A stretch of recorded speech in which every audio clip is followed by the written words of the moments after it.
অমিতাভ বচ্চন কেরিয়ারের অনেক ওঠাপড়ার সাক্ষী থেকেছেন তিনি। কঠিন লড়াই ছাড়া যে সাফল্য অসম্ভব তা তিনি বারে বারে ভক্তদের বলেছেন।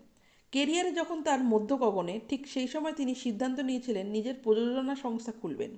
কিন্তু তাতে লাভের লাভ কিছুই হয়নি। নিজের সবটা উজাড় করে ঢেলে দিয়েছিলেন তিনি। সঞ্চয় একেবারে শূন্য হয়ে গিয়েছিল তার। অভিষেক বচ্চনের লেখাপড়া প্রায় বন্ধ হয়ে যায়, তবুও অমিতাভ বচ্চনের লড়াই থামাননি। সকলের কাছে ধার করে করে পরিস্থিতি সামাল দেওয়ার চেষ্টা করছিলেন। রাতারাতি সমস্ত সম্মান ধুলোয় মিশে যায় তার।